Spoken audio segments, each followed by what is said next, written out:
l'Union africaine parce que d'abord ça va montrer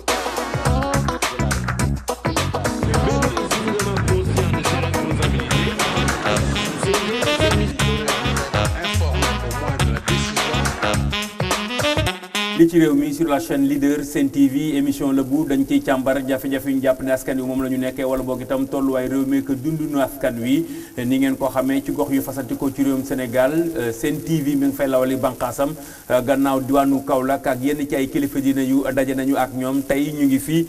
ci commune bu Médina Ndaxaar ki ñu ci fas yéene àndal moo di Aymérou Gningue nekk maire bu Médina Ndaxaar monsieur le maire ñu ngi lay nuyu. Ndiaye Dos maa ngi lay fay di la nuyu di nuyu mbokku télévision Sen TV yëpp di ziar mbokk yi fi teew yëpp di jiital ci nuyoo bi nag kilifa yi nga xamee ni ñoo ŋànk réew mi kilifa diine yi di ci jiital sëñ Serigne Cheikh Ahmed Tidiane Sy Al Maktoum ak mbokki Tiwaawoon yëpp rawatina nag Serigne Abdoul Aziz Al Amin ak mboolem njabootu Cheikh Seydi Hadji Malick yëpp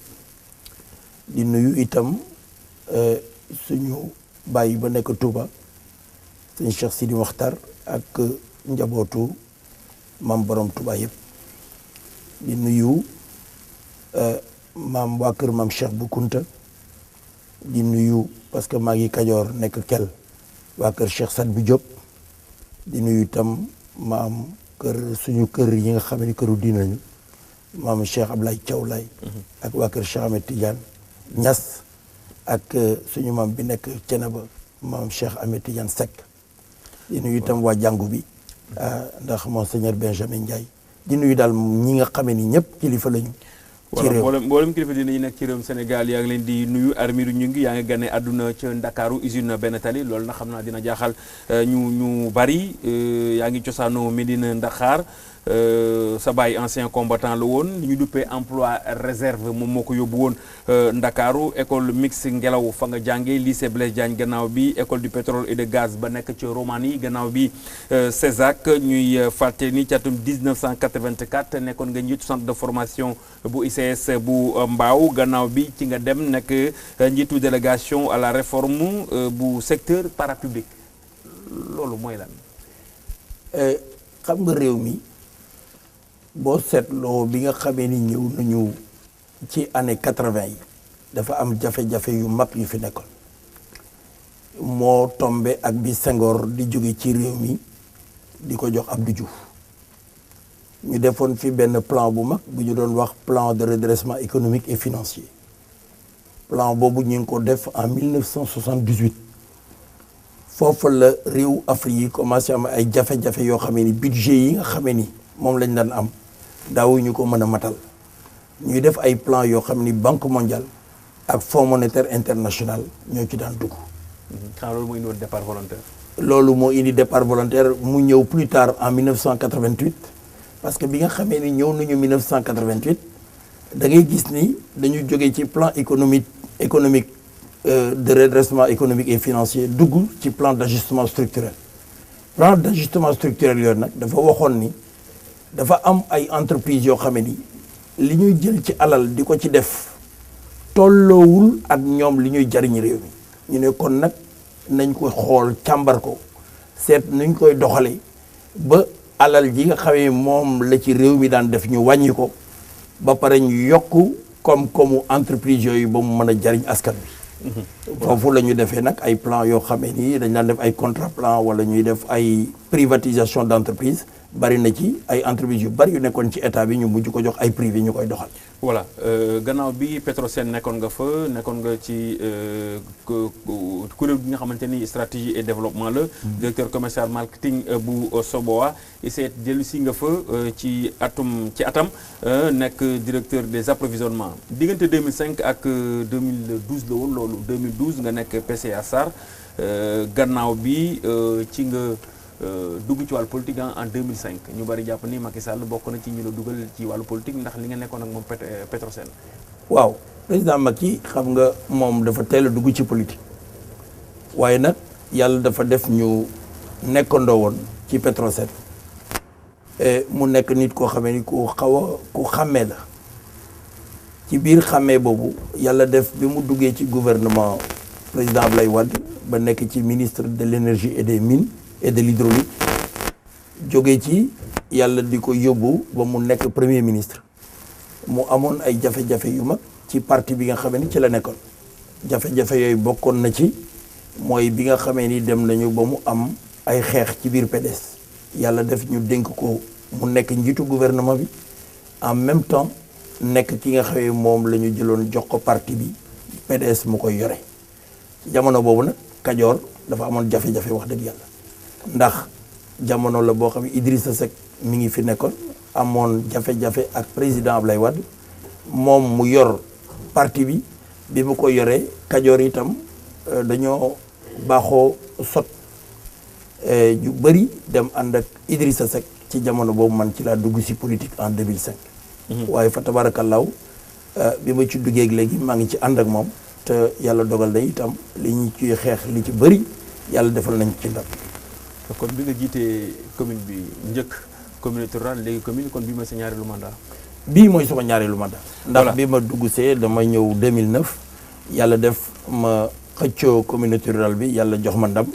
ma yore ko ba 2014 ñu président Macky dugal acte 3 de la décentralisation dugal li nga xamee mooy moom la ñu tuddee communalisation intégrale mooy àdduna bépp Sénégal gépp bépp commune ñu tolloo nekk communes yi nga xamee ni nii ñoo bokk ak ñoo bokk yelleef loolu moo ko introduire ñu def élection yi yàlla def ma gagné 2014 ak léegi maa fi nekk. voilà jamono ji ñu ñaar téléspectateurs yi di teewlu yow yaay PCA bu AHS. xibaar yi ma joxe ci yow yu wér la wala am na leneen loo ciy dolli. non li nga wax mat na tabarakallaahu dugguñu ci ay détails mais fi nga jaar yëpp ak li nga wax kenn mënu ci génne dara. foofu mooy suma jaar-jaar ci wàllu njàng mooy suma jaar-jaar ci wàllu expérience mooy itam suma jaar-jaar ci wàllu ndomba yi nga xamee ni nii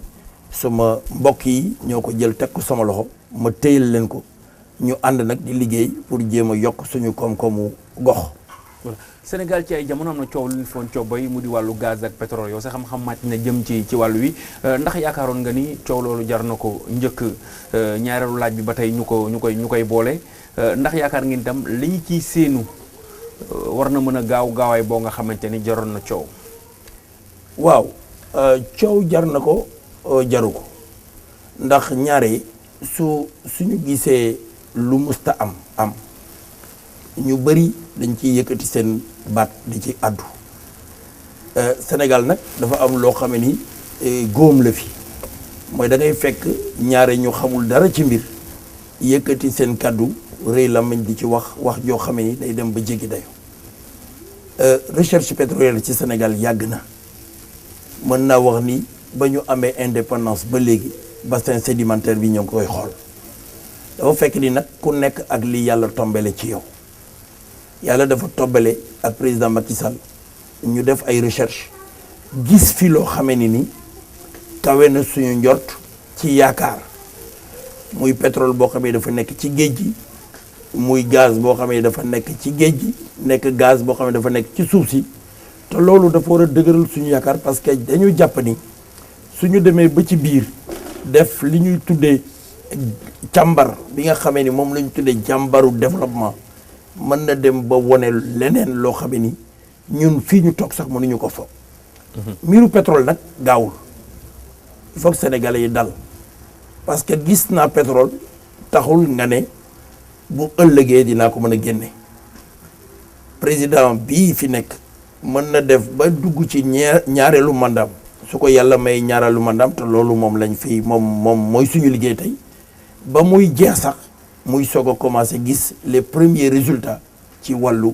njariñu pétrole bi. parce que pétrole dafa am loo xam ni moom la ñuy wax da ngay gëstu boo gëstoo nga am yaakaar soo yaakaaree nag da ngay def li ñuy tuddee da ngay jéem a wër ndombo gox bi ba xam lan moo fa nekk boo ko xamee ba pare nga soog a def ay puits yoo xam ne nag ay teen la yoo xam ne mën nañ ko tuddee ay teenu exploitation bu boobaa nag lu génn rek mën nañ ko jaay mën nañ ko jariñoo te loolu dina mën a jeexital ci askan. yow daal lu aju ci wàllu santé wàllu ndox désenclavement donte du sa cër mais santé ak wàllu adduction d'eau élargir réseau électrique bi ba léegi nee nañ daal liggéey bi dafa des wax ji daal moo ëpp jëf ji ci côté boobu. ah man de ñay dos yow di ma jaaxal man daal xaw ma loolu foo ko déggee ndax man commune bii di commune Mérina Dakhar ma xam ko fa mu jógee luy niiru ba muy dem Sine Macoumba nga xam ne mat na 20 kilomètres ak juróom-ñaar xam li fi nekk ci ay forage nga xamee ni nii mën naa jàpp ni juróomi forage mi ngi fi te ñoo ngi bëggaat yeneen yu ñu ciy yokk xam li fi réew mi toll woon ak liñ ci def ci wàllu jéego ci wàllu taal ay courant ci dëkk yi ak maanaam solaire yi nga xam ne ni ñi ngi ko commencé taal di ko taal ci dëkk yi depuis 2010 ba tey jàpp naa ni ñun nag wax dëgg yàlla ñi ngi jooy gaa parce que daanu dajul suuf te lépp looy def da ngay bëgg yokk ko waaye jàpp naa ni ko xool fi ñu jóge ak fi ñu egsi da nga càmbar ko waxtaan ak nit ñi dem ci dëkk bi xoolal sa bopp da nga gis ni wax dëgg yàlla yàlla def na ay jéego yu am solo yoo xam ne def nañ ko ci wàllu bu dee ci wàllu wér-gu-yaram bi tam suñu commune am na 3 poste de santé benn poste de santé bi mooy ngi fii ci Kell coopération espagnole moo ñu ko defal beneen poste de santé bi mi ngi Mérina Dakhar yàgg na fa beneen poste de santé bi mi ngi Njëriñ dëgg la nag am nañu soxla ci benn poste de santé boo xam ne dañu bëgg a def fii nga xamee moo féeteeg Bawol parce que foofu nit ñi dañuy dox lu mat juróom-ñaari kilomètres pour ñëw ci poste de santé bi nekk Mérina Dakhar te xam ngeen ni adduna dafa am luñ ko tënk am ay ponk yoo xam ne ni ñi ko yor dañ ko tënk dañu wax ni nit warul dox lu ëpp juróomi kilomètres te gisul fu muy fajoo kon nag loolu nekk na programme boo xamee ni ñun ñu ngi ci taxaw te ci kattanu yàlla dinañu taxawal poste de santé boobu li ko war a taxawal sax mi ngi fi dañuy waxtaan pour seet exactement fan lañ koy def pour population yi juboo ci ñu bokk ko ak ministère de la santé ak ñi nga xam ne ñooy saytu wér-gu-yaram bi pour mën a tàmbali boobu liggéey. Sénégal santé bi daf fi xaw a tumuranke donc donte am na ñuy wax ni président Macky mi ngi def ay jéego mais jéego yooyu peut-être ci làmmiñ rek lay yem bu ñu jëlee misaal ci radiothérapie bi nga xamante ni dafa panne Sénégal amu ko mu doon lu doy waar ay malades yu leen di évacuer di leen yóbbu fu mel ni Maroc fu mel ni Mauritanie loolu est-ce que ci wàllu santé politique de santé bu gouvernement bu Sénégal est-ce que nekk na en phase ak bëggu-bëggu askan wi. waaw xam nga dama bëggoon Ndiaye Dos suñuy waxtaan ñu bañ a jël loo xam ne dafa xew rek ñu bëgg ci àtte dëgg la naam li xew au niveau de l'hôpital de Dantec loolu metti na mais dama bëgg a wax ni fii ñu toll ci réew mi waruñu ci yokk di décourager malade yi parce que nit bu feebaree dafa am ñaar yu koy faj dañu wax loo xamee ni yëg-yëg bi ngay am ak yaakaar bi ngay am ak moral moom la tubaab di tuddee moral dafa am solo ci faju nit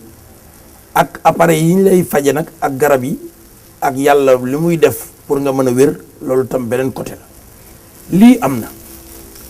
gouvernement Sénégal commandé na 2 appareils de radiothérapie dinañ ñëw radiothérapie nag nekkul loo xam ne da ngay dem rek fekk ko ci bitig bi mu pare nga jënd ko soo ko commandé dafay xaar dëgg la nag lii xew ba lii paan te amuñu benn kooku nag déficit de planification loolu il faut ñu nangu ko waaye nag Kajoor dafa ni bu ndox tuuroo nañu an bàq bi. rootiwaat kay bu ndretee ni déewul kay mën nañoo rootiwaat. waaw mais rootiwaat boobu moom la ñu def. parce que tey bu ñu demee ba commandé 2 radiothérapie fi may waxee mooy ñun ñëpp ñu dal bañ a découragé parce que dafa am loo xamee su xewee ci réew nga am ku feebar man ma mën ko am ñuy wax di topp ci mbir di retet loola day dem ba découragé nit ki te loolu mën na am jeexital ci feebar moo tax ma bëgg ñu jàpp comme gouvernement bi jël na ay mesures ñi nga xamee ni ñëpp dafa am cas urgence ñu yóbbu leen feneen ñu traité leen kooku c'est une mesure boo xamee mesure bu am solo la beneen bi ci des mooy jënd nañu mi ngi ñëw commandé nañ ko bokk xaj na bii dina ñëw fii ak juróom-benn weer fii ak juróom-ñaari weer yàlla moo xam ndax nekkul loo xamee ni nii da ngay dem rek fekk ko nga jënd ko mais am na ay matukaay yu jël te loolu jàpp naa ni suñu ko defee yaakaar naa ni mbir moom yëpp da jeex. alors ma bëgg nag ñu bañ a natt politique santé ci loolu da ngay xool président Macky lu mu def dafa def CMU boobu dafa am solo mooy bépp xale couverture médicale universelle bépp xale boo xamee ni tey yaa ngi am 0 ba juróomi at soo feebaree ñu dugal la ci structure de santé yi faj la doo fay dara doo fay consultation doo fay garab kooku lu am solo la. beneen bi nga xamee dafa am solo te am solo ci suñu réew yi mooy jigéenu wérul yi bu ñu daan am doom te yàlla dogal ñu war leen defal césarienne dafa daan jafe lool tey ñu def gratuité ba loolu képp koo xamee dañ la koy defal ñu defal la mais beneen bi ëpp solo ci ñun ñi nga xamee dañu nekk ci àll bi mooy mutuelle de santé mutuelle dafa am solo aujourd'hui fii ma toog di wax ak yow il y a 1750 adhérents ci suñu mutuelle de santé te ci biir mutuelle de santé da ngeen xam ne képp koo xam ne am na bourse familiale dugal nañ ko ci biir mutuelle de santé boobu kon loolu nekk na loo xamee ni lu am solo la luy dimbale njaboot gi la luy dimbale ñi nga xamee ñoo ngi ci àll bi te loolu mësuñu ko am loolu daal nañu jàpp ni résultat la boo xamee bu am solo boo xamee président Macky Sall def na ko rawatina ñëpp dégg nañ ko ni commandé nañu ay ambulance médicalisée yoo xamee ni dañ ko bëgg a yóbbu ci 134 arrondissements yi nekk ci Sénégal gépp mais yooyu yu am solo la ay acte la yoo xamee ni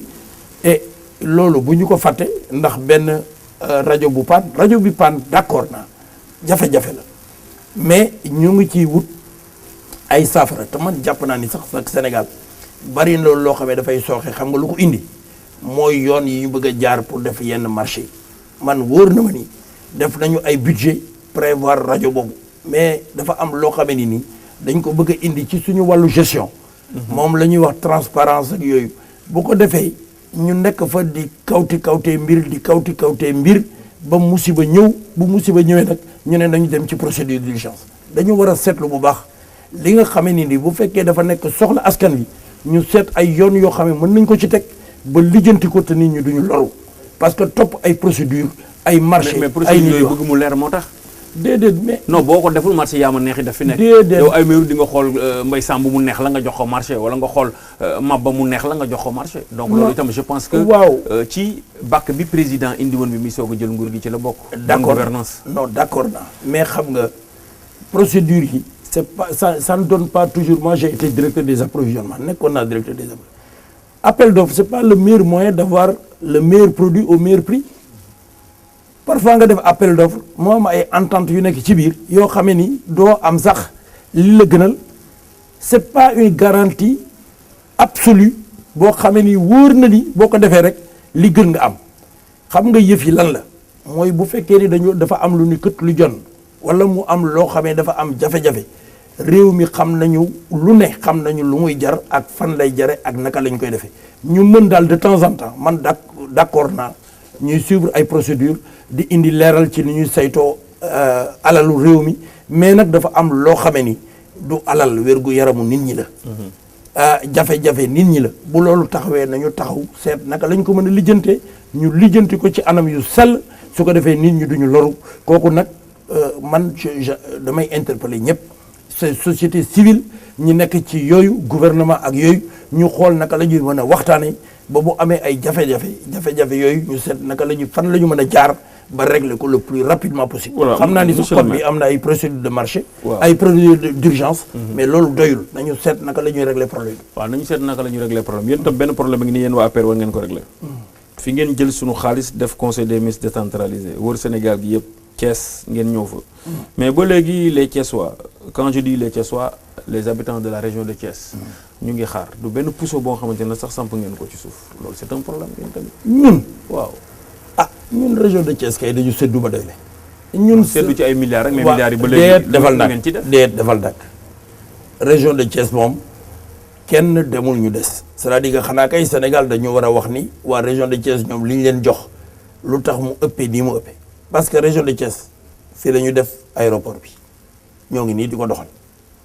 région de Thiès. mooy aéroport jamono Ablaye Wade. waay waaw mais non waay yamul foofu waay Ablaye Wade dafa am projet bi tàmbali ñun ñoo yeggale. ku yeggale kay yaa moom. jamono Ablaye Wade mooy la. non président Macky Sall li mu ci def yokk autoroute bi def branchement bi nga xam ne dafa war a jógee Mbour dem Thiès jógee Thiès dem Ila Touba réseau yooyu yëpp mu def te nga xam ni ñun région de Thiès ñooy carrefour bi li mu def ci wàllu napp bi li mu def ci wàllu mbayum lujum yi li mu def ci wàllu industrie extractive loolu yëpp daje fi surtout nag li mu def ci wàllu énergie nga xam ne tey dañu naan président dafa ñëw fekk réew mi 350 mégawatts nekk fi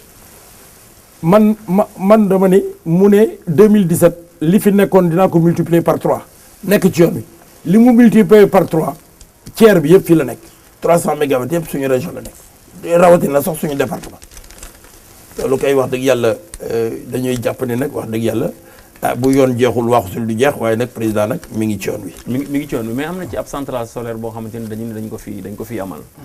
ñu gis ni am na yeneen gox yoo xamante ni amal nañu ko fa mais askan wa fa dëkk jariñoo wuñ ci ni mu waree. ndax ragaloo ñu def fi ab centrale solaire bu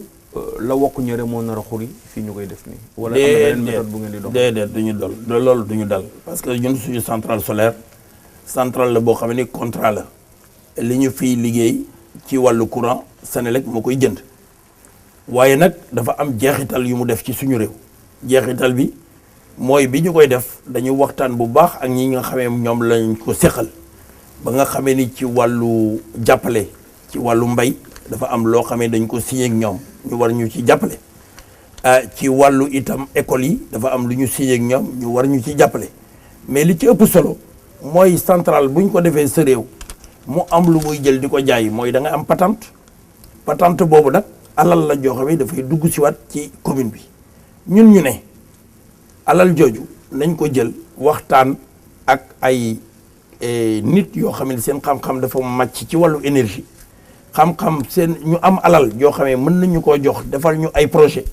ñun ñu jël suñu revenu yooyu fexe ba wéer ko foofu pour mën a liggéey pour askan wi yëpp mën cee jot fii may wax ak yow tey wóor na ni tey ci guddi suñu premier partenaire yi tey dinañ ñëw man sax duma leen mën a teeru suba mais am na ñoo xam ne dañu waxtaan ak ñoom suba à Dakar ci fan yu néew ñun dinañ leen gis fii ci biir mairie Dakar ñu wër fépp pour def ay mini centrale solaire yooyu nag mooy tax ñi nga xam ne dañoo sori buum gi ñu mën leen a defal énergie boo xam ne dañu mën a jël mini centrale solaire yooyu yóbbul leen ko ba nga xamee ñoom itam dinañu gis seen bopp ci mbir mi te loolu lu am solo la moo tax ñun dañu bëgg nekk la première commune bi nga xamee dañ naan c'est la commune électrifiée à 100%. loolu mooy suñu mbëbët tey loolu déedéet dañ ci liggéey ba sore ñu liggéey ba signé ay këy fii may wax ak yow am na ay portugais yoo xam ne dañu yore financement Union européenne xam nga ci télévision lay waxee Sénégal gi yëpp ak may dégg tey jii nañu fanaan si mais dafa nañu fi ay pose première pierre yoo nga xamante ni depuis Matizalem Al Nassendo ba léegi kenn def ci foofu fan la premier ministre posé na fi Boun Abdallah Dionne bi rek am na benn xeer boo xamante ni tegoon na ko. ban xeer la. pont ba mu waroon def fële ca Banjul. yow xanaa non bon Banjul xam nga ko yow tam. il faut pas poser les difficultés quand même diplomatiques. xam nga Boun Abdallah Dionne. c'est un homme pratique. nit la koo xamee ni xamul sax yi ay njuuj njaaj yi moom li mu xam mooy topp ci président rek président ni ko defal ma lii mu def ko na la wóor ni. lépp loo xam ne dégg nga ni teg na ko la mu koy liggéey takk na ko ba teg ko moom mënul def ci yooyu président moo xam nga dañu ñoom ñaar dañoo jegeñante dañoo xamante bokkul ci premier ministre yi nga xam ne dañuy toog nii di politique di wax wala ñuy xool fi nga toog ak naan bu ma jekkee toog fa déedéet Boun Abdallah li président bëgg loolu la bëgg li mu wax loolu la bëgg saa boo ko gisee mu jóg ci réew mi dem fenn di fa teg aw xeer jàppal ni li mu ko war a liggéey takk na ko teg na ko man maa la wax lii. voilà léegi lu aju ci wàllu njàng meek njàngale mi gis nañu ni Sénégal loolee mooy li ci gën a tumurankee donte am na ay jéego yoo xamante ni à chaque fois ñu ngi wax ni état bu Sénégal mi ngi koy def ñu ngi wax ni communes yi ñu ngi koy def bu ñu jëlee misaal ci sa commune ci wàllu njàng meeg njàngale bi donte am na ay jafe-jafe yu wér yoo xamante ni kenn du ko weddi yow loo ci defagum wala boog itam loo nam ma jàppale njàng meeg njàngale mi ci sa gox ngir mu bañ a mel ni yeneen gox yi. alors xam nga man jàng daf ma ñor dafa nekk loo xamee ni dama jàpp ni mooy ascenseur bi nga xamee ni soo bëggee def cim réew égalité de chance da ngay fexe ba ku bëgg a jàng rek nga dugal ko mu jàng waxuma ku bëgg a jàng mais ki nga gis sax te jàngul nga seet noo koy xëcce pour mu ñëw jàng parce que xam-xam dafa am solo fii nag sama commune jàppal leen fanweeri école ak ñett ñi ngi fi ñeenti junni ak juróomi téeméeri élèves école primaire ñi ngi fi. te ñëpp yaa leen di solal. waaw jàppal ni. non dafa ndànk ñëpp yaa leen di solal. man defaguma blouse defaguma blouse. fourniture scolaire maa ngi koy joxe ba mbat sëkk. élèves yëpp ngay jox ñëpp laa jox. amul waxuma la élèves yi mais élèves yi nekk école coranique sax. dama leen di jox. man sama commune damay jox élèves yi nga xam ne ñi ngi ci école publique française damay jox élèves yi nga xam ne ñi ngi ci école arabe ñi ngi ci daara yi da ñëpp man dama tëddee tëddaayu ndey ji seex. jàppal ni itam lycée yi nga xam ne am nañ fi bien que transféré yu ñu compétence bi ndax am nañu benn CEM ak benn lycée am nañu 1200 élèves yoo xam ne secondaire la ñu nekk te ñooñu tam ñoo ngi waxtaan ak suñuy partenaire pour ñu ñëw jàppale leen parce que xam nañ ni état bi mënul def lépp kon association parents d'élèves yi ñi ngi ci bonne volonté yi nga xam ne ñi ngi dëkk ci dëkk bi ñi ngi ci mais ñun itam dañu jël suñu matukaay pour ànd ak ñoom accompagner leen pour jàppale leen pour seen matériel doy seeni classe doy seeni jumtukaay doy pour que jàng bi mën a jëm kanam. ñu ngi leen di gërëm di leen sant ñu dem régie seetaan publicité dellu soit ci waxtaan wi.